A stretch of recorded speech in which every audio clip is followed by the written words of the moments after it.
Hello, everyone. Good afternoon. As you can see, things are changing and moving pretty rapidly around here today. Obviously, we've had some last-minute adjustments to the briefing, which is why I'm up here today.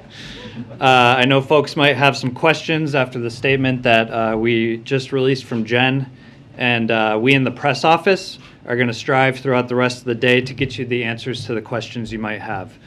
A few additions beyond Jen's statement that I can provide right now. No members of the press who attended the briefing yesterday are considered to be close contacts.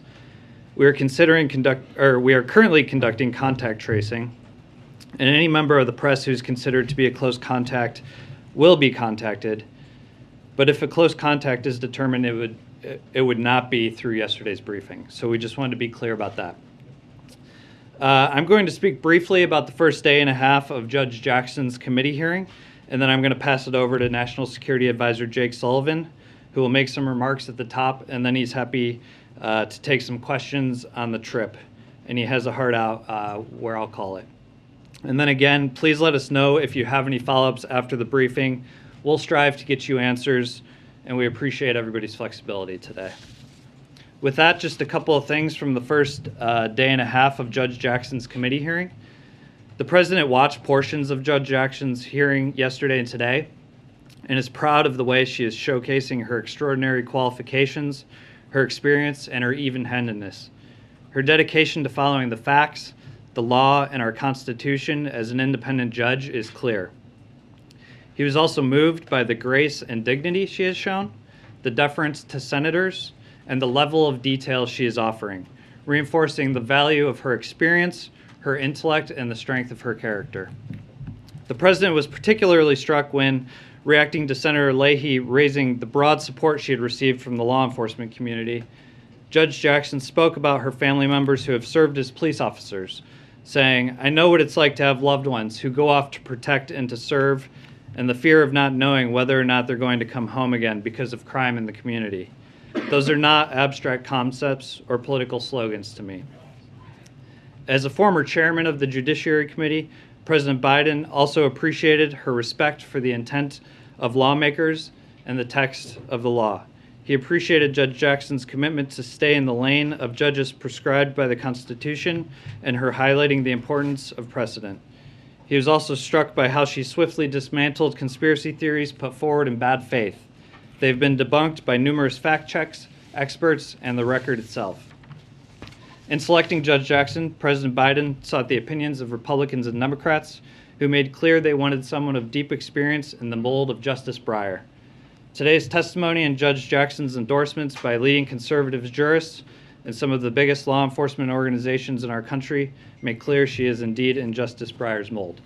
And with that, I'll turn it over to Jake, who has a topper for you, and then he'll take some questions. Thanks.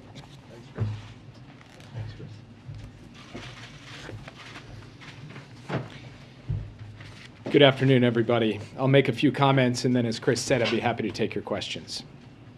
The President is heading to Europe tomorrow to reinforce the incredible unity we built with allies and partners in response to Russia's brutal invasion of Ukraine, and to consult on next steps. Let me take a moment to set the context for this trip. Russia intended to accomplish three basic objectives in launching its unprovoked attack against Ukraine. First, to subjugate Ukraine. Second, to enhance Russian power and prestige. And third, to divide and weaken the West. Russia has thus far manifestly failed to accomplish all three objectives. In fact, it has thus far achieved the opposite. On the first, the brave citizens of Ukraine are refusing to submit. They're fighting back. They're defending their homes. They're defending their cities. And although Russia may take more territory in these brutal military operations, it will never take the country away from the Ukrainian people. On the second, Russian power and prestige has been badly depleted. The Russian military has dramatically underperformed. The Russian economy has been rocked by powerful sanctions. The Russian high-tech and defense sectors are being choked off from key inputs. And Russia is a pariah in the international community. On the third, the nations of the free world are more united, more determined, and more purposeful than at any point in recent memory. For our part, since President Biden in the United States began warning the world of impending Russian aggression back in November, we have clearly and consistently pursued 3 lines of effort. First, help Ukraine defend itself by supplying weapons and military equipment. Second, impose severe and escalating economic costs on Russia through the application of unprecedented sanctions in close coordination with allies and partners in Europe, the Indo-Pacific, and other parts of the world. And third, fortify NATO and the Western alliance by enhancing our force posture on the eastern flank and making our allies more resilient against other forms of Russian aggression. We've made decisive moves on all 3 fronts, and President Biden's trip will involve further actions on each of these 3 fronts. He will attend an emergency NATO summit, joined by the leaders of the other 29 NATO allies. He will join the G7 leaders, and he will address the 27 leaders of the European Union at a session of the European Council. He will have the opportunity to coordinate on the next phase of military assistance to Ukraine.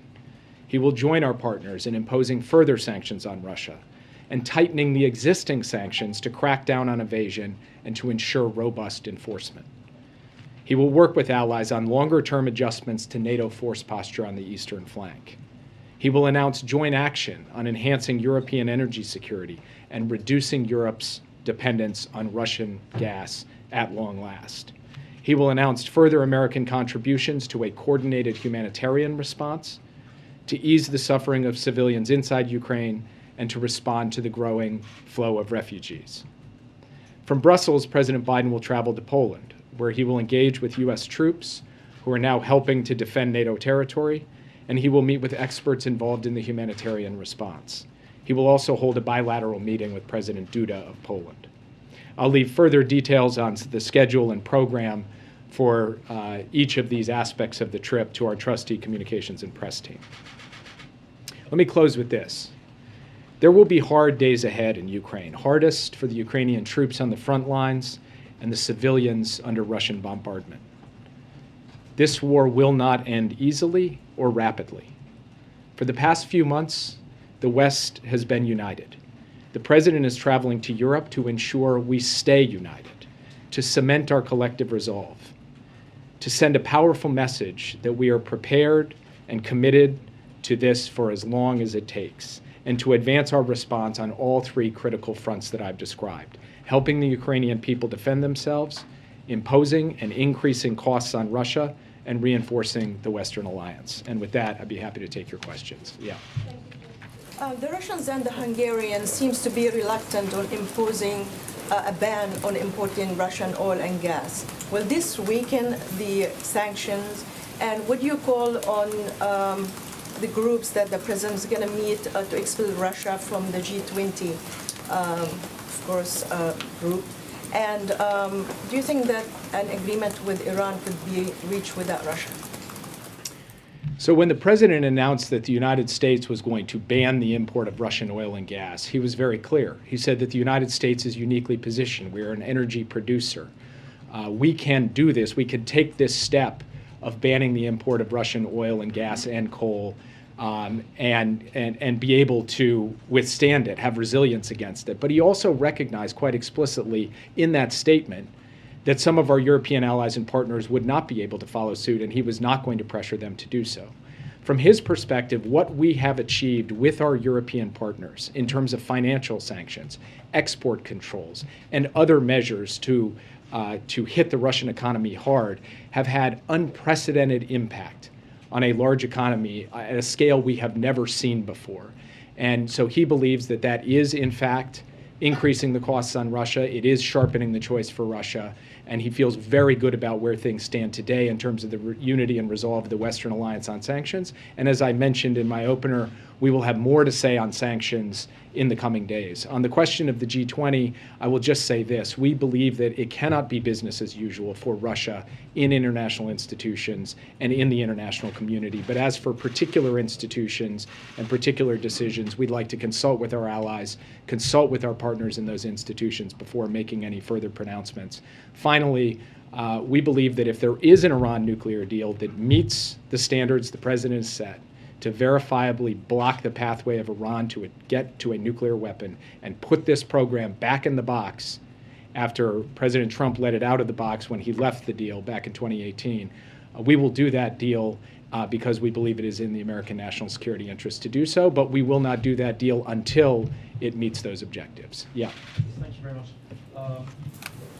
If you said anything more about the sanction, you did just say further sanctions. If there's anything more about what areas that could be in, that would be great.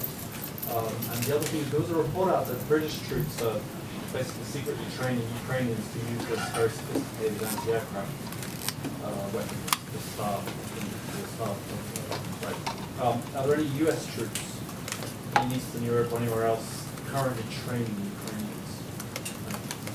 So as for the first question, I'm not going to get ahead of an announcement which will be rolled out in conjunction with our allies on Thursday when the president has the opportunity to speak with them. That's on a further package of sanctions. What I will say is that one of the key elements of that announcement will focus not just on adding new sanctions, but on ensuring that there is joint effort to crack down on evasion, on sanctions busting, on any attempt by any country to help Russia basically undermine, weaken, or get around the sanctions. That is an important part of this next phase. We have applied an enormous amount of economic pressure. And in order to sustain and escalate that pressure over time, part of that is about new designations, new targets, but a big part of it is about effective enforcement and evasion, applying the lessons that we've learned from other circumstances where we have, in fact, imposed sanctions on countries. So stay tuned for that. On the question of U.S. troops, we do not have U.S. troops currently training Ukrainians. We do not have U.S. troops on the territory of Ukraine. We do, of course, have U.S. troops defending NATO territory, providing reassurance to our allies, deterring Russian aggression. And of course, the United States is playing a key role, not just in the direct provision of military equipment to Ukraine, but in the facilitation of military equipment provided by many of our allies as well. Yes. Thanks, sir. Two questions quickly. Moments ago, you said at the beginning that Russia would never take Ukraine, but does the president believe that Ukraine can win a military victory here? And if so, why haven't we heard that from him thus far? And then my second question is, with regards to Russia and partnership with the United States and certain institutions, what does the president hope that Russia can bring to the Iran nuclear deal? What do they have to bring to the table after they've rightfully been made a pariah on the world stage? So I can describe to you what happened with the Joint Comprehensive Plan of Action back in 2015. One of the key roles that Russia played in the implementation of that deal was that Russia actually accepted the enriched uranium from Iran so that Iran's stockpile stayed below 300 kilograms total, meaning that stockpile was so small that Iran could not swiftly break out to a nuclear weapon. That is a key part of how we ensured that Iran's nuclear program was in a box. Now, we don't have to rely on any given country for any particular element of the deal, but that is a role that Russia played in the past, a practical role that didn't have necessarily political significance, but did have that practical significance. What I said was that Russia's never going to take Ukraine away from the Ukrainian people.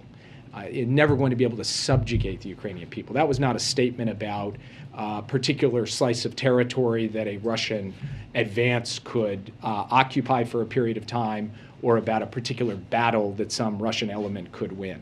I would refer you over to the Pentagon in terms of the best military analysis for how particular battles and particular fronts will play out. But what I will say this,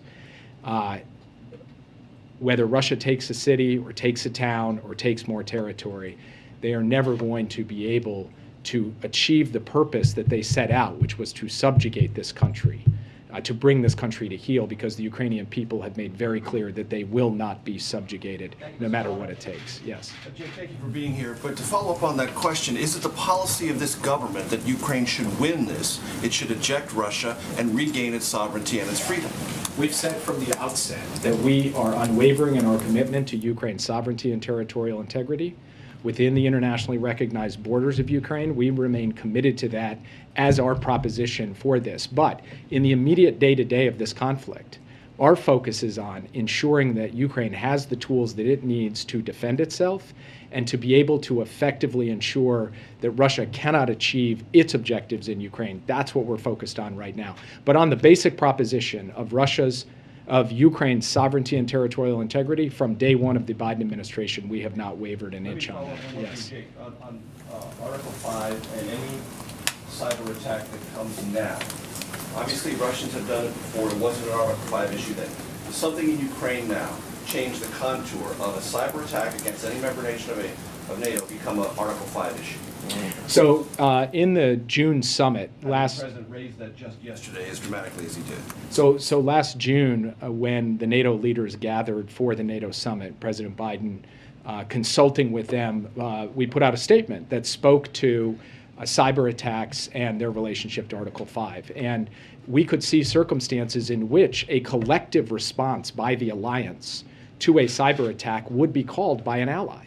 That is absolutely something where we and other countries could bring capabilities to bear to help a country both defend itself and respond to a particular cyber attack. Now, that's not necessarily the same thing as a military response. That response could take many different forms. But we have made clear through NATO documents now, not just last year, but going back years, that cybersecurity is an alliance issue. It is an issue where collectively NATO is prepared to pull together both to enhance resilience, enhance defenses, and if necessary, use the appropriate tools to respond. Yeah. It's been just over a week since you met with your Chinese counterpart, a couple days since the president spoke with President Xi. Have you seen any indications that China will or will not provide assistance to Russia? I can't make predictions going forward. What I can tell you is we have not seen since those meetings or since the president's conversation with Xi the provision of military equipment by China to Russia. But of course, this is something we are monitoring closely. We will continue to monitor it. And the president made clear to President Xi the implications and consequences of any such provision of equipment, and they very well understand one another. And where is this on the agenda at the NATO summit? Will there be an effort to try to put specific concrete steps in place if China does provide that assistance? The president will certainly consult on the question of China's potential participation in the conflict of Ukraine while he's in Brussels. He'll do so at NATO. He'll also do so when he addresses the 27 leaders of the European Union, because on April 1st, the European Union is having a summit with China. And so this will be an opportunity Thursday for the United States and our European partners to coordinate closely on what our message is. We believe we're very much on the same page with our European partners, and we will be speaking with one voice on this issue. Yeah. I just wanted to follow up on your comment about shoring up the eastern flank of NATO. Do you anticipate additional U.S. troop deployments to Europe? Well, I think there are two issues that are important to lay out. One is what's required in the immediate term. And right now, Secretary of Defense, Supreme Allied Commander Europe, believe that they have effective posture today for what's necessary today. But of course, that could evolve in the coming days and weeks depending on Russia's actions and depending on the overall threat picture. The second is, what is the longer term force posture? Not just for this contingency, this emergency, this invasion, but over the course of time. That is something the president will discuss with his allies at the NATO summit on Thursday. And if I might ask a quick follow-up on Russian troop casualties. Russian media reports that the outlet blamed on hackers in the EU suggested that almost 10,000 Russian servicemen have been killed and 16,000 have been wounded in Ukraine. Is your assessment that that number is realistic, or how bad do you think the casualty situation is for Russia? I'd refer you to the Pentagon for precise casualty figures. We do believe it numbers in the thousands, but it is a necessarily imprecise analysis from our part to be able to get that number down to the precise figure. So I would refer you over to the Pentagon for that. Yeah. The president said yesterday, Jake, that cyber warfare is a capability Putin has, but has decided to not use yet in this iteration of this war. But administration sources have told us the Russians have this multi-phase plan to target critical infrastructure that is already underway. I'll give you a couple of specifics. 2 weeks prior to the invasion, 21 U.S. energy companies targeted by hackers. They're involved with LNG production. March 9th, CISA and the FBI began working with an unnamed American pharmaceutical company whose top execs were targeted with malicious phishing attacks. Internally, the administration has attributed that to Russian intelligence. I have a list of stuff that goes on and on here. Suffice it to say, how do these acts not constitute cyber warfare so far already? So first, the president put out a statement yesterday, a very strong, clearly worded statement, in which he said, based on evolving intelligence, we believe that attacks could occur. Now, the Russians have spent years preparing the ground for attacks, trying to get inside systems. That they are not already underway? Just wondering. clarify? Well, what I think we would distinguish between is gaining access to a system, which could be used for a variety of purposes, intelligence collection, or mere preparation for a future attack, and the actual disruptive, destructive type of attack of the kind you saw that shut down the Colonial Pipeline last year, for example, or attacked JBS Foods. And it's really that latter thing that we have not yet seen, but how one defines cyber warfare or cyber attacks, of course, is going to differ across individuals. The distinction the president was making was the distinction between all of that preparatory work, which has been ongoing for years and has in fact intensified, and the type of destruction or disruption, the launch of a particular form of malware, for example, that would result in the kinds of physical effects we've seen in past attacks. So no Thanks, successful Jake. attacks yet? I wanted to Just ask wanna about concerns about the use of nuclear weapons, including possibly smaller nuclear weapons. Can you just address those concerns and talk about how that might come up on this trip? Well, President Putin, in the early days of the conflict, actually raised the specter of the potential use of nuclear weapons. It is something that we do have to be concerned about. Based on our current analysis, we have not changed our nuclear posture to date, but we are constantly monitoring for that potential contingency, and of course we take it as seriously as one could possibly take it. We will be consulting with allies and partners on that potential contingency among a range of others and discussing what our potential responses are. But I'm not going to speak to that from this podium today. I'm going to let the president have the opportunity to speak with his fellow colleagues on what is a very weighty matter. Yeah. Are Vladimir Putin's days numbered, Jake? Are Vladimir Putin's days in power numbered? From our perspective, what happens with respect to the Russian political system is something that will be worked out inside Russia. What we can do is put forward our basic 3 lines of effort. That's what we're doing, helping the Ukrainians defend themselves, fortifying the NATO alliance, and imposing costs and consequences. We got time for one more. We got time for one more. I have 2 questions on the Russia and North Korea and China. There is a report that the North Korea's cyber hacking organization is related to Russian's cyber criminal organizations. Do you have any information on that? And I follow up next. I'm sorry, can you just repeat the question? Yes. North Korea's cyber hacking organization is related to Russian's cyber criminal organization. Do we have any information on this? All I can say generally is that North Korea's cyber capabilities have been manifest in the world, and they work with all kinds of cyber criminals around the world, including Russian cyber criminals. I've got nothing further for you on that today. Yeah, I'll take one more. Do you have any comments or expectations on the meeting between President Xi and President Zelensky that's scheduled to happen soon? Sorry, I told her that I would call on her, so I've got to let her ask the question. Does the president hope to accomplish when he's in Poland, and why did he feel that it would be helpful for him to go to Warsaw at this time, particularly when the vice president was there less than 2 weeks ago? So first, Poland has taken the brunt of the humanitarian impact outside of Ukraine in terms of the refugee flows. Poland is where the United States has surged a significant number of forces to be able to help defend and shore up the eastern flank. Poland has to contend not just with the war in Ukraine, but with Russia's military deployments to Belarus, which have fundamentally changed the security equation there. And so for all of those reasons, we feel that it is the right place for him to go to be able to see troops, to be able to see humanitarian experts, and to be able to meet with the frontline and very vulnerable ally. So I'll leave it at that, guys. Thank you. Is he meeting with refugees? Is he meeting with refugees, Jake? Psaki said they'd tell us. You might be able to tell us today. So I think I said at the outset that we'll go through the precise details of the schedule. But Jake, he spoke with Pope Francis today. He spoke with Pope Francis today, and he tweeted. Jake.